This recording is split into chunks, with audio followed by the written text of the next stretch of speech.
வீட்டில் இருக்கும் பெண் குழந்தை முதல் வயதான பாட்டி வரைக்கும் பெண்களுக்கு பாதுகாப்பு இல்லாத ஒரு ஆட்சியை நடத்தி கொண்டிருக்கக்கூடிய இந்த ஆட்சியாளர்கள் தேவையில்லை. தங்கள் வீட்டு பெண்களுக்கு அண்ணனாக, தம்பியாக, பிள்ளையாக பாதுகாப்பு கொடுக்க எங்கள் தலைவர் தளபதி அவர்கள் தான் வேண்டும் என்று மக்கள் சொல்லிக் கொண்டிருக்கிறார்கள்.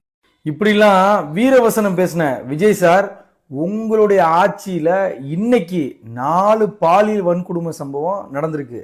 அதுல பாத்தீங்கன்னா ஒரு 3 வயசு சிறுமிய கும்மிடி பூண்டியில பாலியல் வன்கொடுமை செஞ்சு புதர்ல தூக்கி போட்டு கொலை பண்ணியிருக்கான் ஒரு அயோக்கியன்.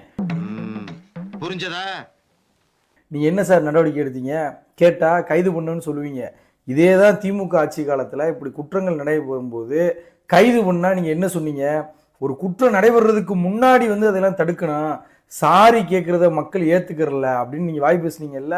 இன்னைக்கு உங்களுடைய ஆட்சியில 4 பாலியல் வன்கொடுமை சம்பவம் ஒரே நாள்ல நடந்திருக்கு. என்ன பதில் சொல்ல போறீங்க?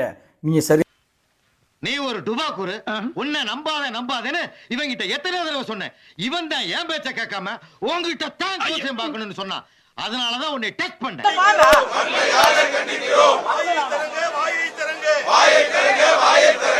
ஆஹா, ஒண்ணு குடித்தாங்கய்யா, ஒண்ணு குடித்தாங்கய்யா.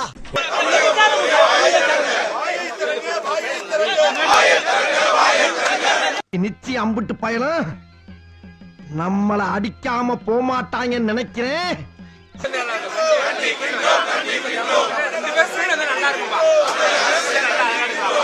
சாம்பார் ஆப்பு எனக்கு ஆரம்பம் தான். மக்கள் எல்லாரும் பாத்துட்டு தான் இருக்காங்க. எதுக்கு உன்னை காரி துப்புறதுக்கா? நாங்க கேள்வி கேட்போம். வேலை இல்லாத இளைஞர்களுக்காக கேள்வி கேட்போம். பெண்களுக்கு எங்களுக்கு பாதுகாப்பு இல்லைன்னு கேள்வி கேட்போம். விவசாயிகளுக்கு முன்னேற்றம் இல்லைன்னு கேள்வி கேட்போம். கும்மிடிப்பூண்டி அருகே பாலியல் சீண்டலுக்கு உள்ளாகி முள்புதரில் தூக்கி வீசப்பட்ட 3 வயது பெண் குழந்தை சிகிச்சை பலனின்றி உயிரிழந்தது. பெண்களுக்கு எங்களுக்கு பாதுகாப்பு இல்லைன்னு கேள்வி கேட்போம். சென்னையை அடுத்த பூந்தமல்லி அருகே 7 வயது சிறுமியை பாலியல் வன்கொடுமை செய்ததாக புகார் எழுந்திருக்கிறது.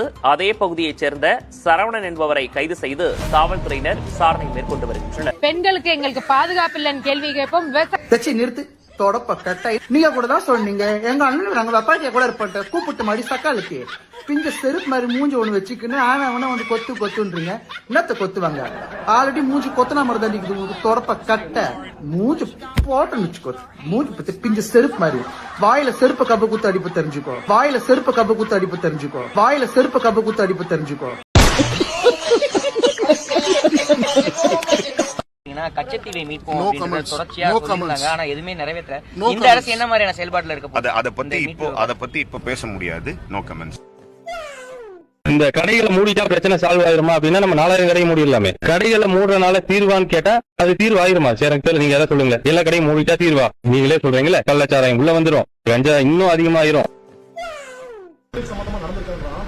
ஒரு பெண் என்ற முறை நீங்க அந்த வழக்கை எப்படி பாக்குறீங்க? அதுக்கு என்ன மாதிரியான நடவடிக்கை எடுத்துருக்கீங்க? தலைவர் என்ன முடிவு எடுத்தாலும் கரெக்டா இருக்கும் சார்.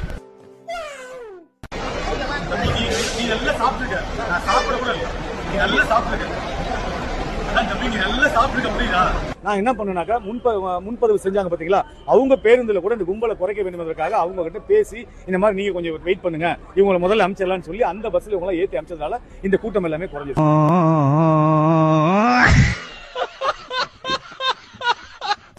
எனக்கு ஒரு அமைச்சரவை ஒரு வாய்ப்பு கொடுத்திருக்காங்க, சுற்றுலாத்துறை அமைச்சரா.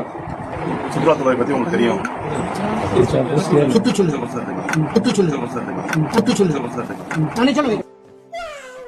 டேட்டா போட்டுருக்காங்க. இது எந்த டேட்டா தான் மேனுஃபேக்சரிங் பண்ணாங்கன்னு எப்படி தெரியும்?